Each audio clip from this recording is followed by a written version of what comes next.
ప్రాబ్లమే. ఎందుకంటే మాట్లాడితే ఏమన్నా వచ్చిన 2 మొక్కలు మా నారాయణమూర్తి గారు ముందే మాట్లాడాలి, తర్వాత మాట్లాడమంటే మళ్ళీ నాకు రవి దొరికాడు ఒకడు, మాదల రవి. వీళ్ళిద్దరూ మాట్లాడి టోటల్ ఉండకపోయింది కంప్లీట్.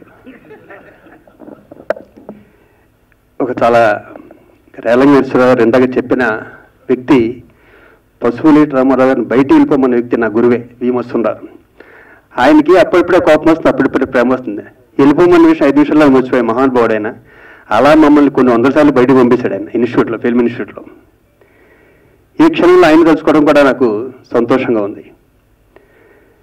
నేను చాలాసార్లు అనుకుంటాను రామారావు గారి లాగా బతకొచ్చా, నారాయణమూర్తి గారి లాగా బతకొచ్చా అని. అది ఇంపాసిబుల్. అది ఎందుకంటే పాండీ బజార్లో బండి మీద వెళ్తుంటూ లిఫ్ట్ ఇస్తే వచ్చేట్రా మొబైల్ తిని వచ్చిన వ్యక్తి ఫిలిం నగర్లో మొన్న లాస్ట్ ఇయర్ కూడా కార్లో వెళ్తూ లిఫ్ట్ అడిగితే అదే నడకలో ఎక్కడ తగలేదు, అదే ఫాస్ట్నెస్.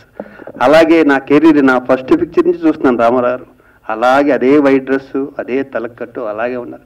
ఇలా కొంతమంది మాత్రమే ఉండగలుగుతారు జెన్యూన్గా. ఇక శ్రీదేవి గారి గురించి మాట్లాడితే నేను వర్క్ చేయలేదు, కానీ చిరంజీవి గారు చేస్తున్నప్పుడు షూటింగ్ వెళ్ళటం జరిగింది 2-3 సార్లు. ఆవిడ కళ్ళల్లో తేనె పూసేసుకుంది, నవరసాల తేనె పట్టు మహాతల్లి. ఎక్కడ తెలుగు ఆవిడ, ఎక్కడ ఇండియాలో నెంబర్ 1 స్టార్ అనిపించుకోవడం మాటల. సందర్భం కాకపోయినా ఒక విషయం డిఫరెంట్గా, అంటే ఆవిడంటే ఇష్టం లేని వ్యక్తులు ఎవరో ఉండరు.